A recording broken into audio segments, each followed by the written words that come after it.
जय हिंद बच्चों, एक बार फिर आप सभी के साथ लेकर आया हूँ एनसीईआरटी साइंस का चैप्टर क्लास 7 का चैप्टर सेकंड है ना। क्लास 7 का चैप्टर सेकंड है न्यूट्रिशन इन एनिमल्स। तो देखिए, classification based on eating habits. Animals को डिवाइड किया गया है 5 टाइप है ना, on the basis of eating habits. जानते हैं कौन कौन है। There is a 5 classification on the basis of eating habits of animal. First, herbivorous. Second is carnivorous. Third is omnivorous. Fourth is parasites. Fifth is scavenger, है ना। तो what is the meaning of herbivorous? herbivorous को हम लोग बोलते हैं हिंदी में शाकाहारी, है ना। तो शाकाहारी किसको बोलते हैं? जो जानवर साग सब्जी खाते हैं, पेड़ पौधे से प्राप्त चीज़ों को भोजन के रूप में ग्रहण करते हैं, उसे हर्बीवोरस बोलते हैं। It means that the animal that obtain their food only from the plant, है ना। एग्जाम्पल में कौन हो गया? काऊ हो गया, सीप हो गया, गॉट हो गया, डियर हो गया, एलिफेंट हो गया, कंगारू हो गया, जिराफ हो गया, etc. These all are herbivorous. Carnivorous किसको बोलते हैं? कि वैसे एनिमल, वैसा जानवर या वैसा धरती का कोई भी जीव जो सिर्फ और सिर्फ दूसरे जानवर को मार कर खाता है ना, वैसे जीव को क्या बोलते हैं हम लोग? Carnivorous. Animals that obtain their foods by killing other animals, they never eat plants, है ना। एग्जाम्पल में टाइगर हो गया, लिजार्ड हो गया, लायंस हो गया, है ना। कुछ फिश भी होता है जैसे शार्क हो गया, है ना, वो हमेशा बड़ी मछली को ही मार कर खाता है, छोटी मछली को मार कर खाता है बड़ी मछली, है ना। तो ज़रूरी नहीं है ना, बट वो हो सकता है। यहाँ पे देखिए ओमनीवोरस है ना। ओमनीवोरस किसको बोलते हैं? जो जिसके अंदर कार्निवोरस और हर्बीवोरस दोनों का सिम्टम हो, दोनों का लक्षण हो, है ना। जो शाकाहारी भी हो, मांसाहारी भी हो, तो उसे बोलते हैं ओमनीवोरस। हिंदी में सर्वाहारी बोलते हैं ना। Animal consume plants as well as others animals as their foods, है ना। मतलब जो क्या बोलते हैं, पेड़ पौधे से प्राप्त भोजन और जानवर को मारने के बाद जो भोजन प्राप्त होता है उसे दोनों को खाते हैं, तो उसे ओमनीवोरस बोलते हैं। एग्जाम्पल में हो गया बियर हो गया, डॉग हो गया, ह्यूमन बींग हो गया। हम लोग देखिए आदमी हैं, दाल चावल सब्जी रोटी के साथ साथ हम लोग चिकन मटन सब खाते हैं, है ना। वैसे ही डॉग भी है, हम लोग घर में कुत्ता पालते हैं, तो देखिए हम लोग का जो जूठा बच जाता है दे देते हैं उसे खाने के लिए, है ना। तो वो दाल चावल जो भी चीज़ देते हैं खा लेता है, मटन मुर्गा जो भी है वो भी खाता है। बियर भी वैसा ही है ना, बियर भी सर्वाहारी होता है ना, दोनों खाता है।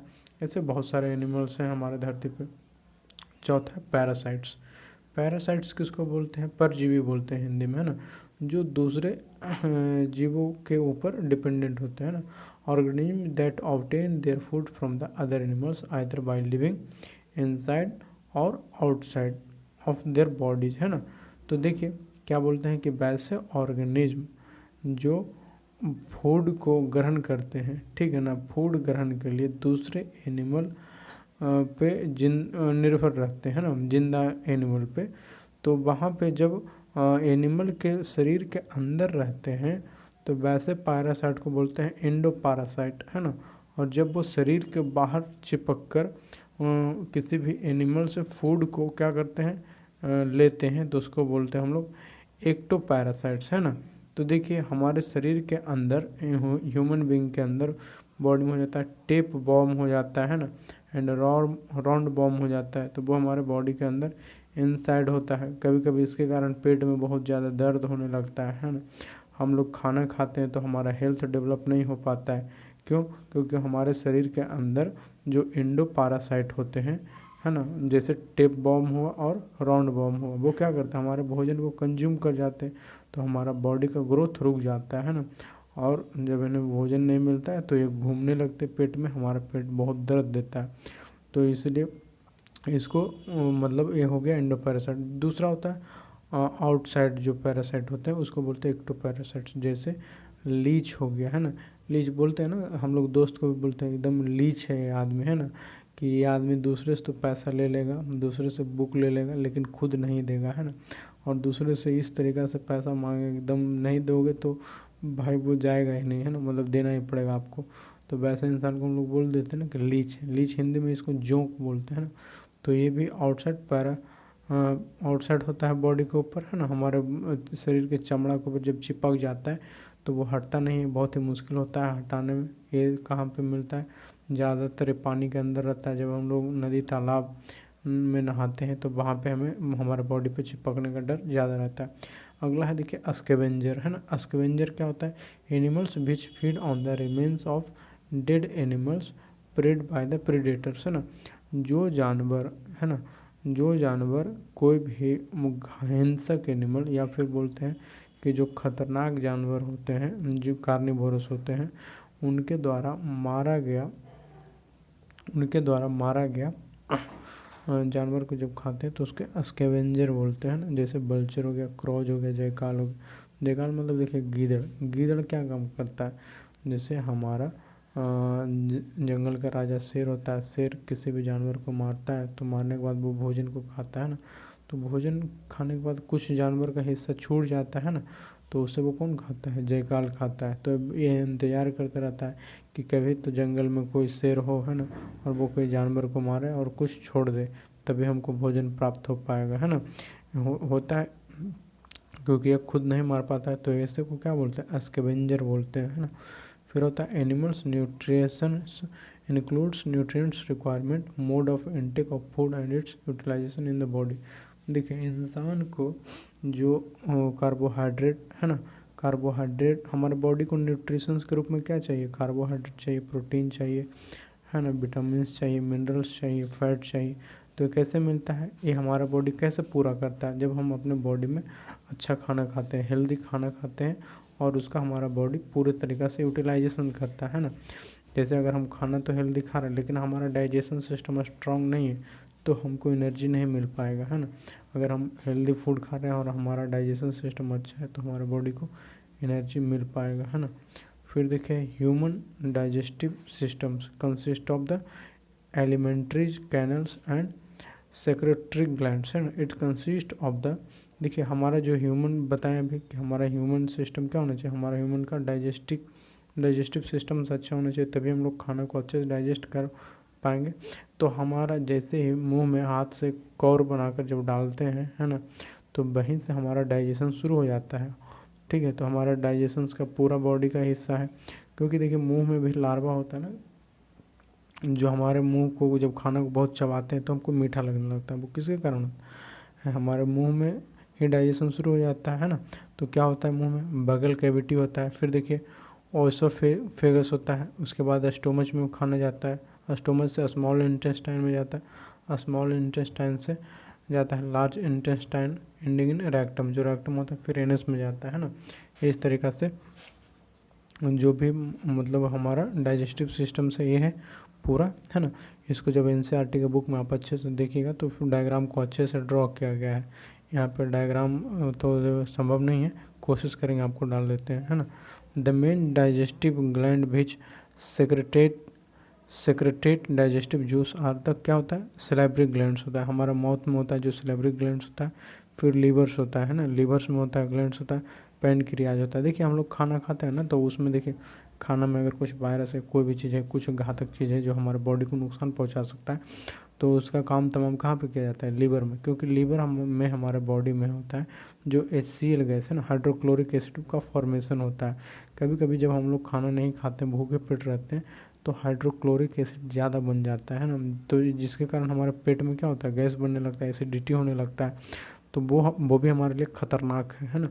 तो वहाँ पे कौन काम तमाम करता है खाने को डाइजेस्ट करने में? HCl, है ना। और HCl साथ ही जो हमारे बॉडी के अंदर फूड के साथ कुछ अनवांटेड चीज़ चल जाता है जो हमारे बॉडी को हार्म कर सकता है, उसको भी HCl क्या करता है? मतलब हाइड्रोक्लोरिक एसिड मारने का काम करता है। फिर आगे देखिए the stomach ball and the ball of the small intestine also secretariat digestive juice, है ना। मतलब जो हमारे पेट का जो होता है स्मॉल इंटेस्टाइन होता है, उसके जो दीवार होता है ना, उसके दीवार पे भी डाइजेस्टिव जूस होता है जो भी हमारे फूड को डाइजेस्ट करने में हेल्प करता है। फिर the mode of feeding very in different organism, है ना। तो देखिए खाना खाने का तरीका अलग अलग ऑर्गेनिज्म में अलग अलग होता है ना।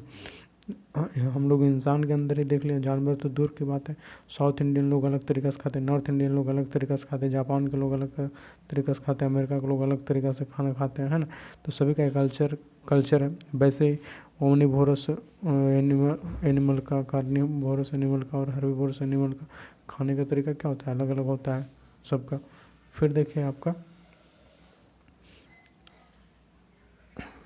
फिर देखिए हमारे पास nutrition is a complex process involve में, है ना। न्यूट्रिशन जो होता है हमारे बॉडी में कॉम्प्लेक्स प्रोसेस इन्वॉल्व करता है ना, क्योंकि न्यूट्रिशन के अंदर बहुत सारे चीज़ होता है, जैसे आपको बताएं, है ना, कि क्या होता है।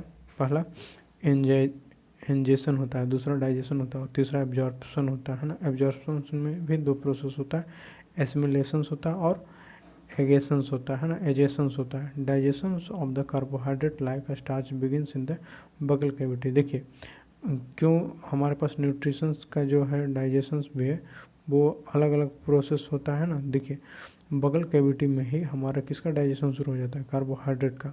The digestion of protein start in the stomach. देखिए प्रोटीन का कहाँ पर होता है, स्टोमच में होता है। इंपॉर्टेंट है ये सभी, क्वेश्चन बनाकर आपको एग्जाम में पूछा जा सकता है ना, कि हमारे माउथ में बताइए हमारे बॉडी में कार्बोहाइड्रेट का डाइजेशन कहाँ शुरू होता है, बगल कैविटी में, जबकि हमारे प्रोटीन का डाइजेशन कहाँ शुरू होता है, स्टोमच में। The while secreted from the levers, उसके बाद से लीवर्स में होता है। फिर pancreas juice from the pancreas होता है, and digestive juice from the intestine ball complete the digestion of all components of the food in the small intestine. Digestive juice कहाँ पे काम करता है, इंटेस्टिनल वॉल के ऊपर काम करता है ना। और जो सबसे अच्छा तरीका से, चाहे किसी भी तरीका का फूड खा रहे हैं ना, उसके सभी का डाइजेशन कहाँ पे अच्छे से होता है, स्मॉल इंटेस्टाइन में होता है। देखिए the digested food is absorb in the blood vessels from the small intestine. तो हमारे फूड से जो एनर्जी मिलता है वो कहाँ पे होता है, स्मॉल इंटेस्टाइन में ही। देखिए हम खाना क्यों खाते हैं, खाना खाते हैं एनर्जी के लिए ना, तो हम खाना खाएं तो खाना से जो एनर्जी को सेपरेट किया जाता है एक तरीके से, मोटा मोटी समझिए, वो कहाँ पे, स्मॉल इंटेस्टाइन में। यही कारण है कि स्मॉल इंटेस्टाइन में जब खाना अच्छे तरीके से क्या होगा, एब्जॉर्ब होगा, पचेगा, है ना, डाइजेस्ट होगा, तभी तो वहाँ से हमको एनर्जी रिलीज होगा, और उस एनर्जी को हम लोग कहाँ पे, ब्लड वेसल्स में क्या करेंगे, एब्जॉर्ब कर लेंगे, ठीक है। The absorb substance are transported to the different parts of the bodies, है ना। जो भी हमारा एब्जॉर्ब हुआ ब्लड्स में या एनर्जी के रूप में, कार्बोहाइड्रेट हो, प्रोटीन हो, विटामिन हो, मिनरल्स हो, फैट्स हो, जो भी, जो हमारे बॉडी में क्या किया जाता है, ट्रांसपोर्ट कर दिया जाता है, किसके through, water and some other salts absorb from the, फिर देखिए water and some others salt और absorb from the undigested foods in the large intestine. देखिए कभी कभी पानी है जो नहीं पचता है ना, कुछ सॉल्ट भी हम लोग खाते हैं, जैसे NaCl खाते हैं, है ना, तो वो जब डाइजेस्ट नहीं होता तो उसे कौन डाइजेस्ट करता है, लार्ज इंटेस्टाइन, है ना। तो सबसे पहले समझिएगा कि पहले जो हमारे बॉडी को मिलता है वो कहाँ पे जाता है, फूड, स्मॉल इंटेस्टाइन में, उसके बाद लार्ज इंटेस्टाइन में जाता है।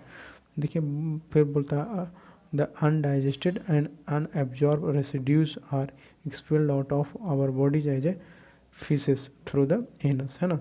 जो हमारे बॉडीज का जो भी चीज़ अनवांटेड रह जाता है, जो एब्जॉर्ब फूड रह जाता है, जिसे हमारा बॉडीज क्या करता है, एब्जॉर्ब नहीं कर पाता है, वो कहाँ हमारे बॉडी से एक्सट्रैक्ट हो जाता है ना, एनस के थ्रू। फिर देखिए grazing animals like cows, buffaloes and deers are known as a ruminants, है ना। देखिए जितना भी घास चरने वाला जानवर है, जैसे गाय हो गया, भैंस हो गया, है ना, हिरन हो गया, ये सभी को क्या बोलते हैं, रूमिनेंट्स बोलते हैं। क्यों बोलते हैं भाई, देखिए दे quickly ingest and swallow their leafy food and stored it in the rumen. Later the food returned to the mouth and the animal chews it peacefully.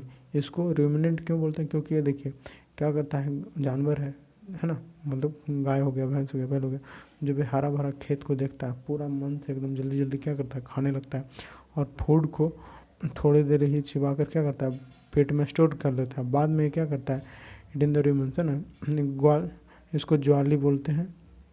बाद में क्या करता है, फूड को जो खाना है जल्दी जल्दी खा लेता है, उसको मुंह में लाता है, और मुंह में ला के उसको आराम से चिबाता है और फिर उसको पचाता है ना।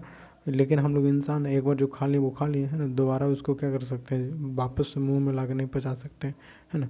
लास्ट में देखिए amoeba ingest its food with the help of its false feet और सीडोफोडिया, है ना। The food is digested in the food vacuole, it pushes out finger like pseudopodia which engulf the prey, है ना।